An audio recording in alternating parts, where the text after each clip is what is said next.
Recording in progress. Good afternoon, everyone. Welcome to our budget meeting, Town of Minto Budget 2026. Vision to reality is our motto this year. I'd like to, on behalf of council, I'd like to thank our staff for working so hard on this budget and bringing us this far. So I'd like to ask if there's anybody with disclosure of pecuniary interest under the Municipal Conflict of Interest Act. If so, declare it now. Seeing none, I've got a resolution moved by Councillor Zimmerman, seconded by Councillor Potnovitz, that the Town of Minto convenes into Committee of the Whole to receive the Mayor's draft 2026 operating budget for information. All in favor of the motion? That's carried. Thank you. So we're going to get right into it. Like I said a couple of minutes ago, we certainly appreciate all you folks coming to the table and giving it your best shot. Hopefully this will be seamless again this year. We're here this afternoon to hear the presentation of the draft 2026 operating budget. On April 9th, 2025, the province of Ontario proposed strong mayor powers to be received by an additional 169 municipalities in Ontario. Within Wellington County, the Town of Minto was one. The new legislation took effect May 1st, 2025. On May 2nd, 2025, I wrote and signed a mayoral direction regarding the 2026 Town of Minto budget. I'd like to read that. This is May 2nd, 2026. The subject was the 2026, this was May 2nd, 2025, 2026 Town of Minto budget. Under the authority granted by sections 284.3 and 284.16 of Part 5.1, specific powers and duties of head of council of the Municipal Act 2001, I, Dave Turton, Mayor of the Town of Minto, hereby direct the CAO and the Treasurer to prepare a proposed 2026 operating and capital budget for the town in accordance with the practices and processes usually followed and or generally followed by local municipalities in Ontario. Save and expect where Part 5.1 of the That's not right. That's 6.1 of the Municipal Act supersedes such practices and processes. Provide the proposed budget of each member of council and the clerk and presented dates in November 2025 that have been set out in the 2025 meeting schedule for the budget meetings. Also make proposed budgets available to the public as set in the procedural bylaw for council agendas. And I signed it, and so did our clerk, Annalene McRoth. So after many consultations with staff and many iterations prepared through the Treasury Department, our CAO, Mr. Vertney, will present to council and the taxpayers my draft operating budget. This is only a draft in bold letters. This is only a draft or preliminary operating budget. There are no decisions to be made today. A consolidated final 2026 operating and capital budget will be presented to council and the public on Tuesday, December 16th, 2025. At that time, the internal clock starts as it relates to the strong mayor budget process, i.e. amendments, veto amendments, and override vetoes, etc. This new process is complicated, but staff will guide us through the process. So I'm going to hand it over to our CAO, Mr. Vertney, to do the presentation. Thank you. Good afternoon, Honorable Mayor Turton, Honorable Deputy Mayor Anderson, members of council, staff. I just want to thank you for this opportunity. And we do have, as you can see, many members of our staff team here to answer questions towards the end of the presentation, if that's so be council's will. There are a couple missing, and because they're missing, we will do our best to accommodate those questions. And then we'll direct them to deliver the budget discussion next time. I was just kidding. As Mayor Turton directed, we are here to present the Town of Minto's preliminary draft 2026 operating budget. As in past years, I'd like to go through the presentation. There's about 35 slides, and then open it up to council for questions. And again, we have the senior management here to answer those questions. Through you, Mr. Mayor, is that okay? No, that's fine. Yes, thank you. This year's theme is vision to reality. The theme, as you may recall, for the 2025 budget was plans to actions. Simon Sinek is an American author and speaker, is quoted as saying, "Vision is a destination, a fixed point to which we focus all effort, and strategy is the route, an adaptable path to get us to where we want to go." So I thought that was kind of fitting, given the budget process and all the changes that we have going further. Next slide, please. These are the kind of the time range of the schedules that we have for the next couple of, well, the next month or so. And as you will see, as you go through the process, we've actually had to double the amount of work to get you to the final budget because of this budget process. So you'll see us bring back a final draft budget on December the 16th. So what you see here is not the end all be all. There's lots of opportunity for amendments up into and including December the 16th. And then after that process, we go on to the much bigger process under the new strong mayor powers.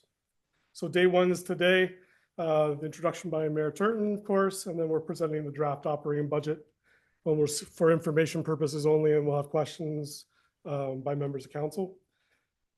Day two is Tuesday, November the 25th at 3 p.m. Again, the mayor will have an introduction, and he and I will present the draft capital budget also for information. On day three, Tuesday, December 2nd, here in the council chambers at 5 o'clock, we will have a budget open house for the public to come to the chambers and to ask staff and council questions about the final budget. So Mayor Turton presents the budget as per the legislation. The final budget again, December the 16th. And this is where the timelines start for the amendments, the vetoes, the overrides, all that fun stuff that we have to learn as we go through the process. One interesting thing is if there's no amendments to the budgets, we actually could have our budget completed by New Year's Eve of this year. If there are amendments to the budget, which is totally fine, it'll definitely take us well into January to complete the process. And one other interesting thing, there's no budget bylaw.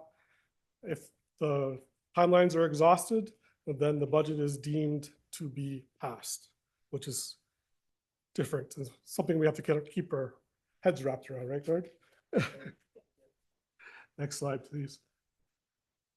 Just as a background, the strategic plan identifies us in our vision, progressive rural community where all people are welcome. We took this as gospel as we move forward with the budget process. And again, trying to maintain, or we are maintaining, the 5 goals of the strategic plan: manage our infrastructure, quality of life, strong, vibrant economy, inclusive community, and responsible government. Just as a summary, the corporation as of today is suggesting a tax levy increase of operating budget tax increase of 4.08%. We actually did start at 8.87% many weeks ago.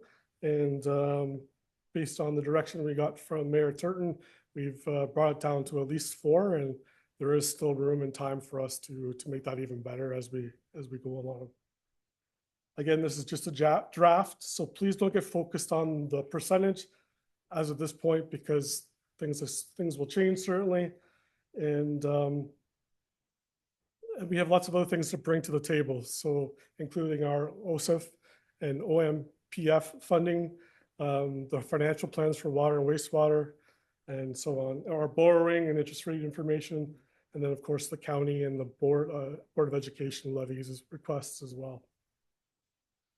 I do note that Mapleton, our neighbor to the south, has come, I think, pretty close to finalizing their budget, but they're not part of the Strong Mayor Powers process.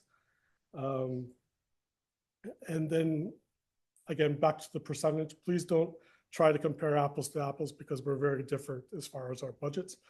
Their 1% tax levy is typically $10,000 to $20,000 more than what Minto's is.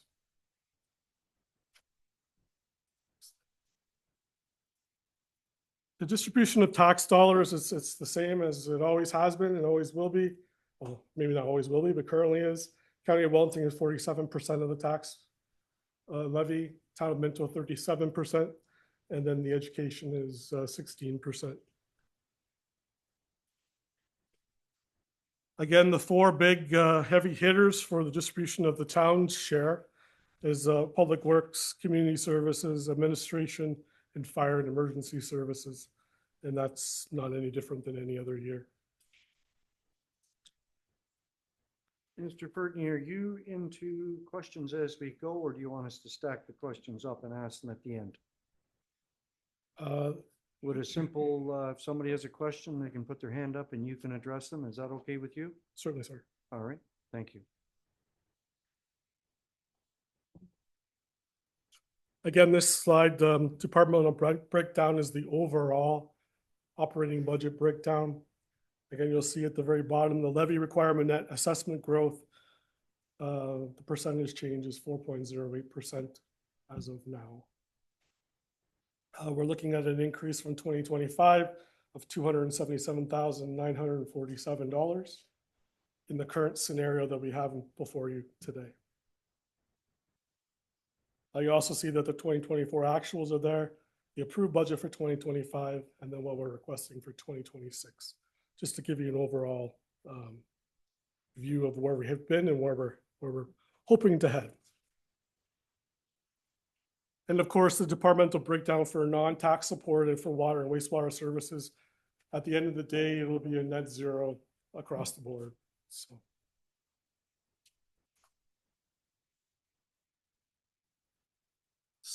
just want to give you an idea of some of the external funding we're anticipating for this coming budget year from the provincial government, the Ontario Municipal Partnership funding, as well as the Ontario Community Infrastructure Fund amounts. We are anticipating within the next couple of weeks that this will become more clear to us, but we put these numbers in as placeholders just so that we can keep the process moving forward. So.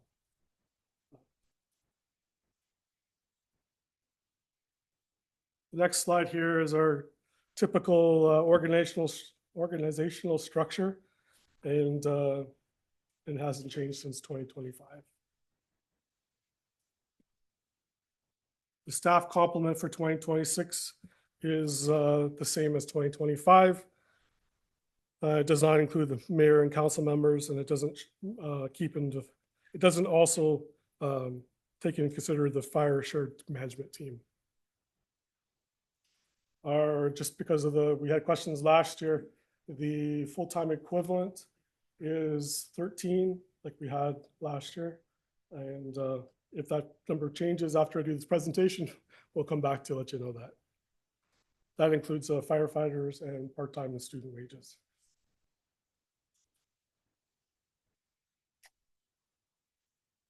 Cost of living allowance, we've been able to put together a chart here for the last 8 years and where we've been and where we're going. We're going to be using actually in 2026, the 1.9% actually came from August, not September. So I apologize for that correction. But there is a little bit of money left over in the stability fund for COLA for staff that will allow us to provide 2.01%. But after this year, that's all cleaned up and gone.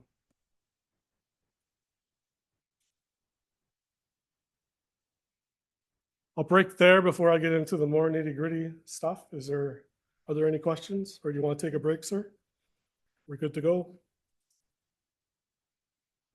I think we're good to go. Yeah. There's no, go ahead, Deputy Mayor Anderson. Just have a question about that, the bylaw being deemed to be passed. This is new. Is there legal precedence for this to have an important document like that deemed to be passed? If it comes up to be questioned at a later time, what do we have to stand on? Sure. Thanks, Mayor Anderson. I think that's what I said at the previous meeting. This is completely new and quite foreign to us, exactly. But that is the way the legislation reads. And as you know, we've had the strong marriage power be implemented gradually across the province. So yes, I think the City of Toronto, City of Ottawa were the first. Then we had another batch of them, and there's cities like Kitchener, Guelph, like that. So that's the way they've handled this process. And now, as our CEO says, we have 169 other people that are following this process. And that's the kind of the wording of the legislation. And I kind of almost think of some of the things we have in our building and planning process where, you know, you have a report, our appeal period, okay, we haven't heard anything, it's passed, and it doesn't come back to the council or anything like that. So yes, it is very different. And I still am going to bring some sort of report, possibly on the 16th, just to show you everything, like say the reserve schedule and things like that. But It just seems pretty easy, terminology. I don't know. I guess nobody's run into any issues with it so far, so, or at least not that we've heard of. Correct? yes, I haven't heard any anyway. Okay. No. All right. Okay. This seems rather unusual to me, to say the least. Yes. Treasurer Duff, you're taking a lot of the brunt of this, but you've never ever said what you think of it. Well, it's like many things we haven't asked for, but we have them, right? Yeah, again, the initial directive is this is all to advance the construction of housing.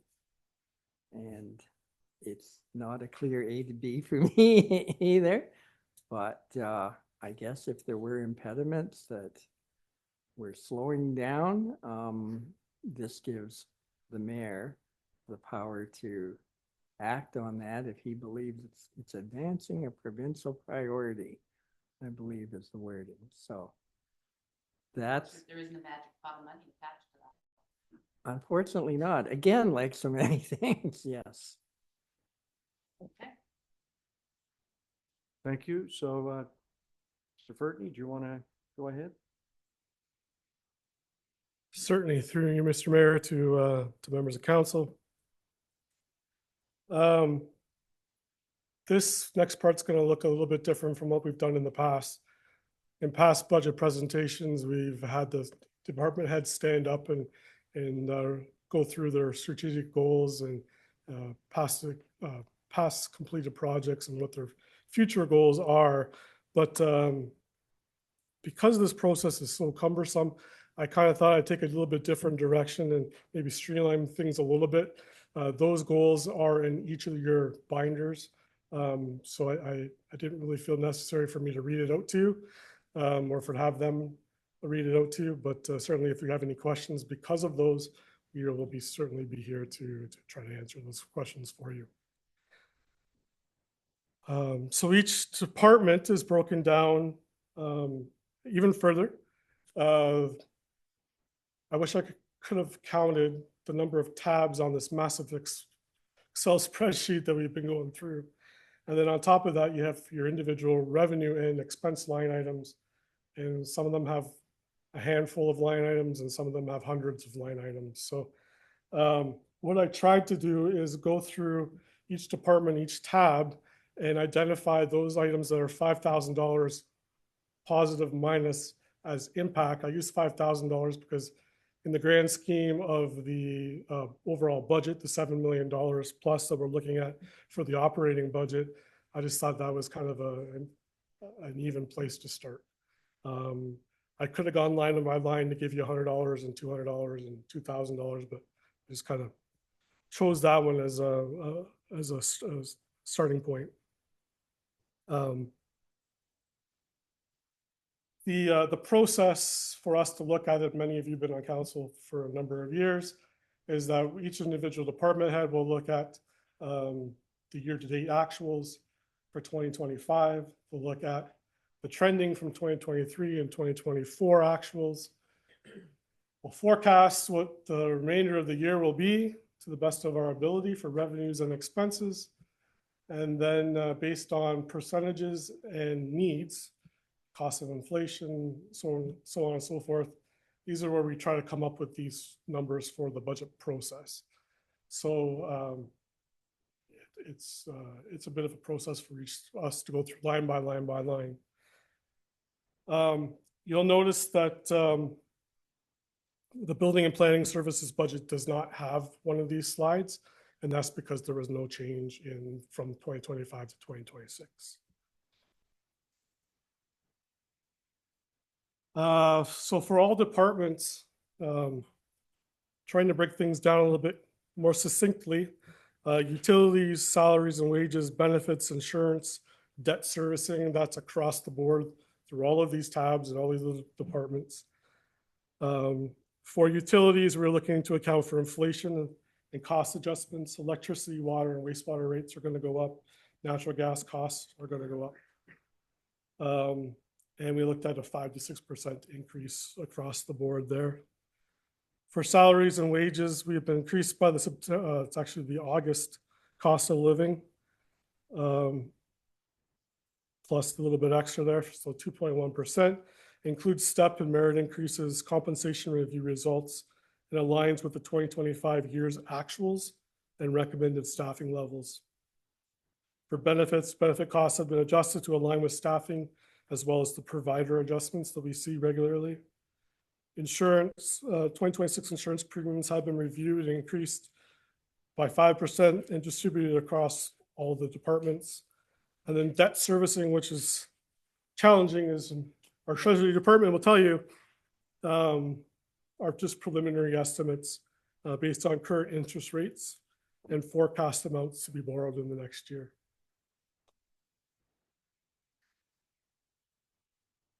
And this slide is the overall administration budget.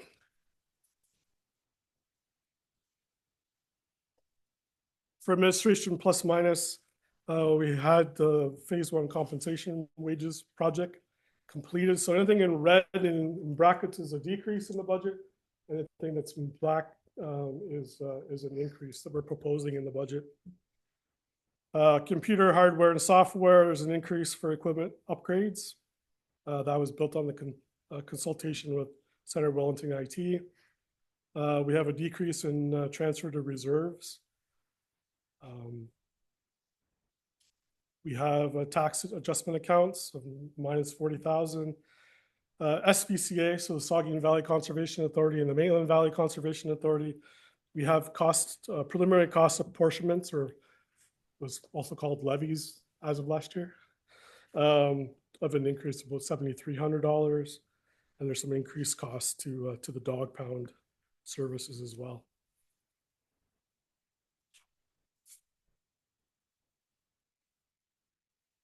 Again, an overview, kind of a comparison 2024, 25, and 26 summary for economic and community development.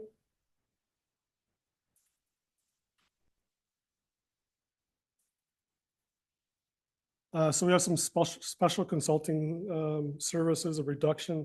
The study was completed, so we don't have that any longer on the table. There's an increase in programming funds request. There's an increase in programming funds for the downtown revitalization project or program. We're looking at some additional revenue, we hope, from the Wellington County with regards to marketing and attraction. There's a reduction in what we are going to provide in transferred from reserves. And then one of the interesting items was the special events for Launch It. Reduction in special event costs of $15,000, but this is also offset by a reduction in revenue expected. So sort of balances itself out. And then there's an increase in event expenses for the fire and ice program. Again, building and planning services, overall, there wasn't any significant change to mention there, but you do have that line by line in your budget. For fire and emergency services summary, 3.3% change overall. Some additional computer hardware, software. Unfortunately, there are some increases in the fire dispatch fees. Again, there's a reduction in transfer to reserves. And then there's some increases in uniforms and other computer software and hardware. I realize I'm going through this rather quickly, but it's, again, these are the highlighted summaries that are the, in my opinion, some of the most important ones to mention, so you don't have to go line by line. Community services summary, an increase of 4% overall.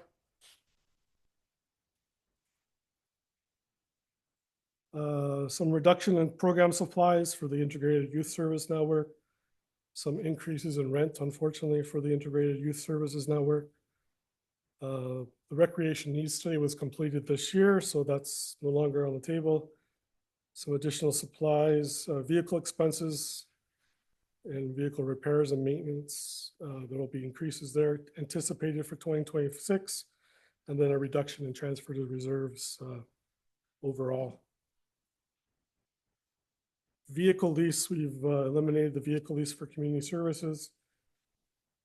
Transfer to reserves again for the Clifford Arena, Harrison Arena, and Palmerston Arena are anticipated for this year. Some of the passive parks, we actually are looking at some additional tree work and some additional increases in expenses due to further maintenance.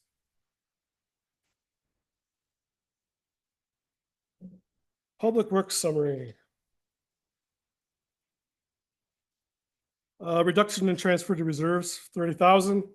Some additional costs when it comes to dust application, dust layer application, gravel resurfacing, hard top edging, hard top resurfacing, tree cutting, sand and salt.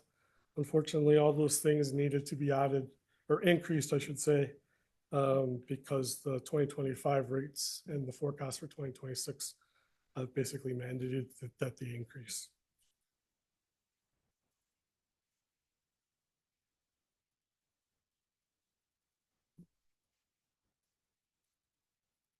Now the fun ones are water and wastewater.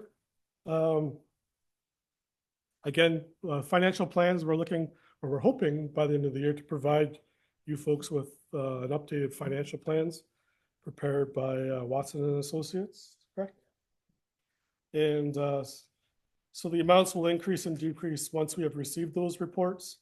And then these transfers are what we will use to balance the budgets overall. To keep the rate-based budget separate from the tax-based budgets with no cross-subsidization. So, and that would be, again, both for water and for wastewater. For wastewater, though, I did want to point out that we have a reduction in expenses for the SCADA system, page 31. And there's some increased expenses for sludge removal for the Palmerston wastewater treatment facility.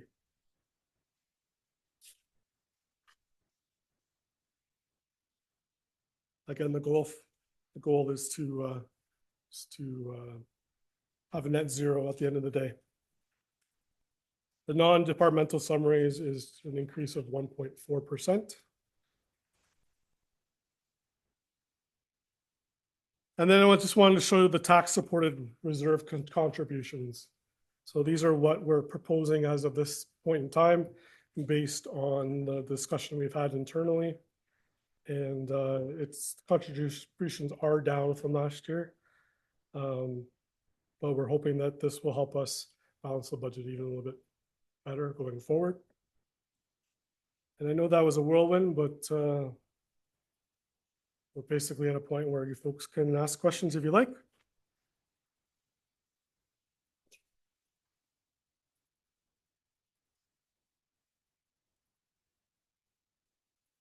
Thank you, Mr. Fertney. Go ahead, Counselor Potnitz. Yeah, for you, Mayor. Where does policing come in on the budget?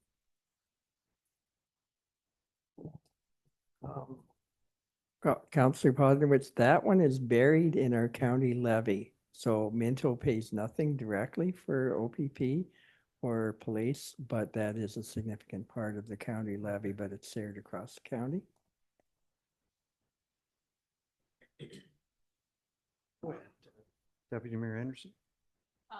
The decrease in contributions to the reserves, about $195,000 in quick math in my head. What kind of an impact are we anticipating with that decrease, and where does it leave us versus how much we owe and how much we have in reserves and all of that? Complicated formula that becomes very important at some point. Yes, and your student, and you'll be also wondering, why is the admin budget down so much? Because we've drawn more from reserves. So as we say, we started this a few weeks ago in the 8 or 9% range. And other than, we've cut a few things where we can, but we've left things realistic as possible. But that's how we've accomplished this, by either putting less into reserves or taking more out. The primary one that we use is we call it the tax stabilization reserve. It's basically the accumulated surpluses. So we have drawn that down, and that's why I do want to bring that whole reserve schedule to you. The other thing is we've kind of converted from doing capital like directly out of the capital fund and that. So basically, most of the transfers from reserves are to support capital expenditures. There's a little bit for operating other than what I just talked about, but nothing material. So that's kind of how I think our CEO and our mayor have emphasized the draft nature of this, because once we make the decisions on the capital, that will have a great effect on our reserves. Also, because this is November, our reserve funds earn income throughout the year, but we don't really record that till the end of the year, till all the statements are in and everything. So what you'll see is the beginning reserves, that's a floor. They'll only be a little higher by the amount of the investments that we received in 25, but that's what we're doing. I think our reserves are still at an acceptable level, but times are kind of tough, as we all know. So we've had to tap into our rainy day fund a bit to get it down to something manageable. Long-term picture though, the financial picture isn't going to get any rosier, I don't think. I think we're about to find out a bit about that in the next hour or so. Rumors I've heard don't sound promising at all for municipalities or the positive. But we'll wait and see. So we tap into the reserves now, but eventually that game doesn't work. So I'm assuming we've taken what we're looking at in reserves versus the tax levy that we want to go forward with. But it's a balancing act. sure It is, yeah. Yeah. Teeter-totter's a little And slippery here. we're, a public sector, we're somewhat resistant from economic boom and bust, but we're not totally resistant. And we can all see the lack of activity in our building and construction area. And we're reasonably optimistic, though who can say for certain, that better times lie ahead. As interest rates come down, I presume there's going to be an eye-boggling amount of investment in the federal and probably the provincial budgets too. They're not going to pay off in 6 months, but hopefully down the road, and hopefully better times are ahead, and we'll be able to replenish the reserves.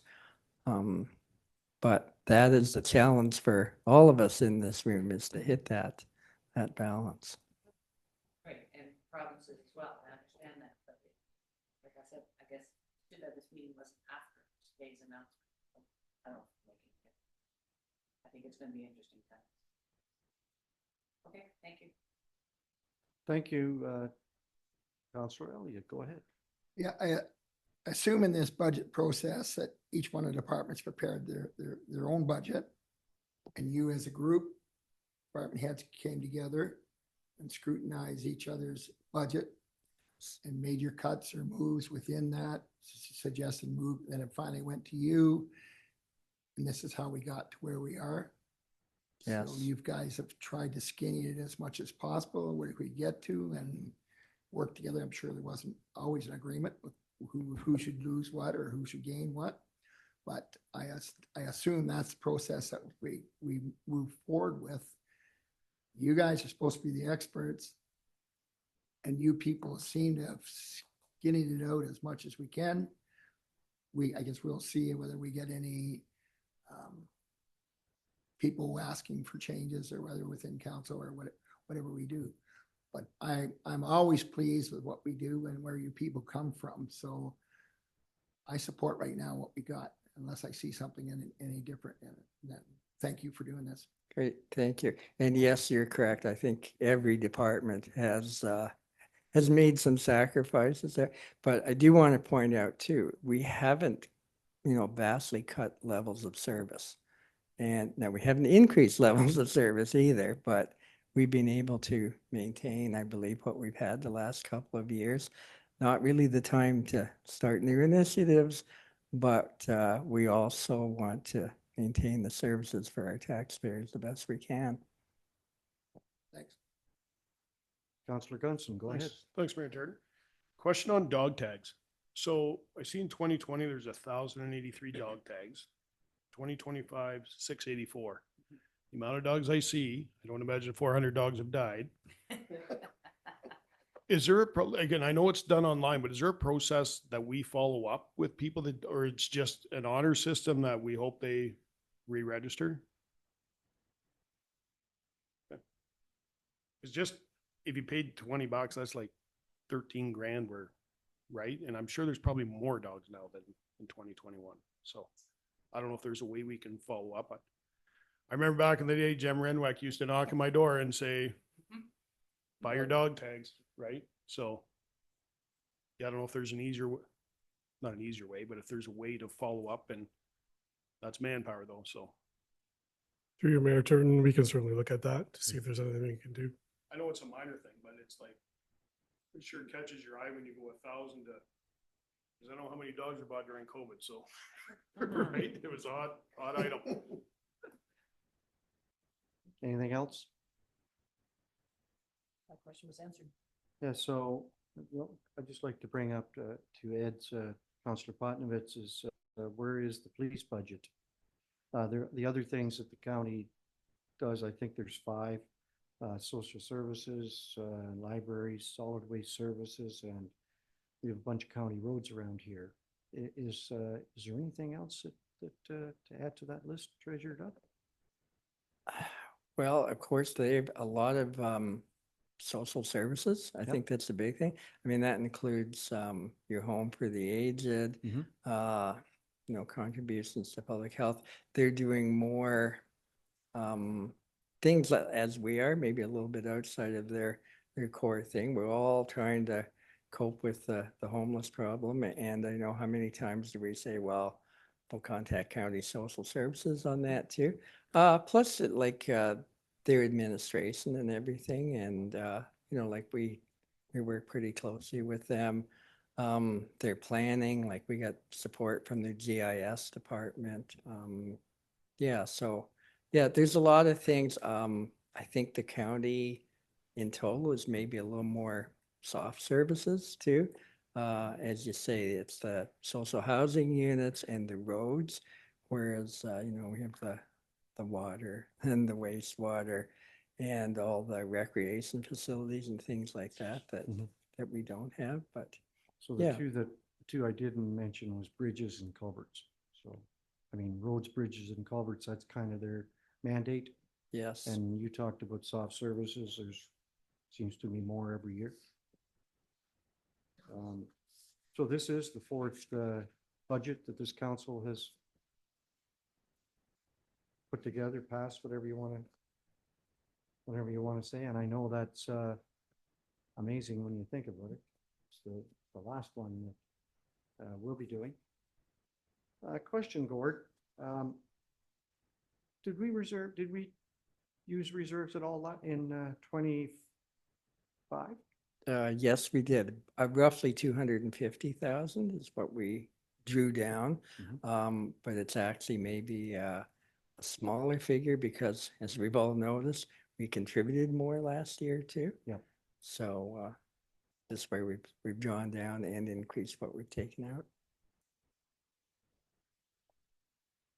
Other questions? So this, what we want to do now, I think, and so I emphasize the fact that this is only a draft. If there's questions, anybody want to change anything or whatever, the person to talk to is Mr. Fertney, and I'll have some say as well. But that is the budget as presented. If there's no other questions, then we'll move along.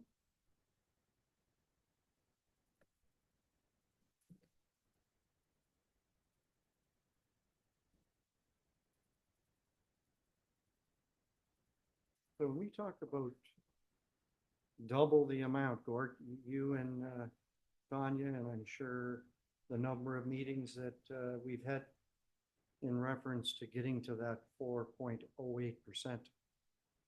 Talk about double the amount of work with the strong mayor powers. I'm not sure whether I've ever, we never really heard that from the city of Guelph, and some of the bigger cities like Toronto and Ottawa were the first two. And then there's how many on the second was there 32 or something? Yeah. I have, it's kind of good. We do have these strong mayor forums. And even for the big cities, yes, they've had to do a lot more work. And I think it's especially affected finance and their clerk's department, just from a procedural point of view. I noticed that a lot of them have strung out their timelines a lot. An interesting one I looked at was the city of Burlington, and they put together a document showing their 24 process versus their 25 process. And yeah, a lot more steps and a lot more things in the flow chart too. So it has affected everyone, but the larger centers have more specialized staff, right, to research it. I was thinking maybe we should send them a bill. Go ahead, Councillor Potnevitz. Yes, through you, Mayor. Just curious on the election portion of the budget. We just do that every 4 years, or do we put money aside every year?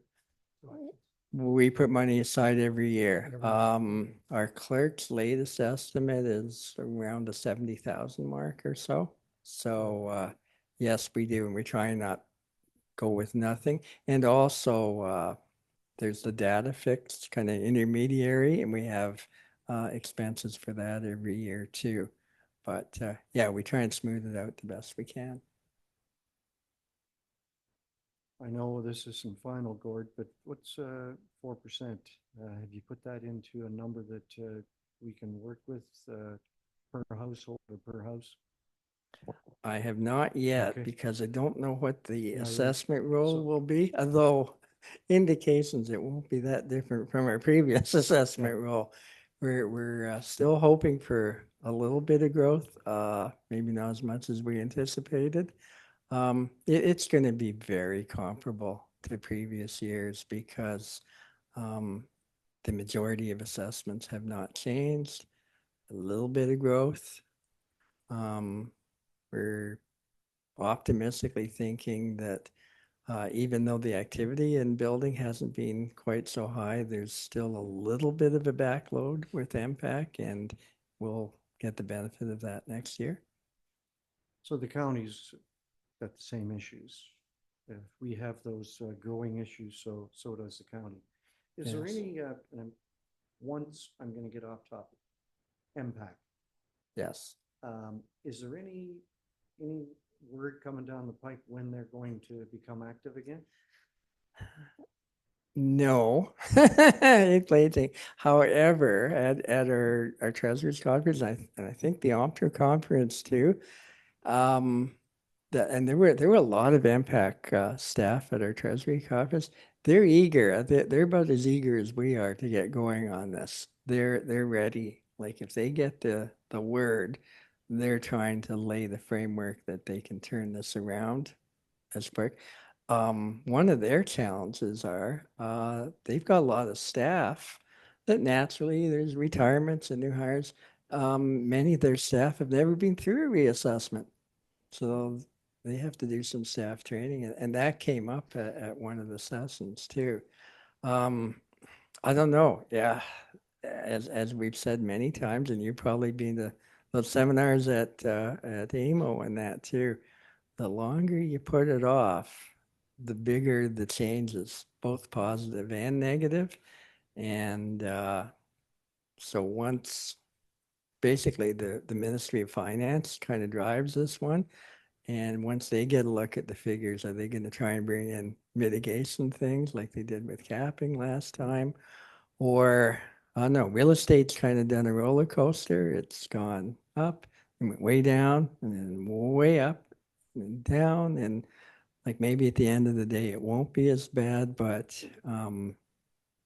I think there's going to be tremendous shifts between commercial, residential, industrial, agriculture. So it'd So be interesting. we want to wrap this up. Is there any of our staff, is there anybody other than Gordon and Greg that have anything to say? Okay. All right. So we have a resolution moved by Councillor Dirksen, second by Councillor Gunson. Town of Minto Committee of the Whole convene in regular council. All in favor of the motion? Thank you. We have no bylaws, so we're going to adjourn. So again, are we halfway through the process, the budgeting process? No.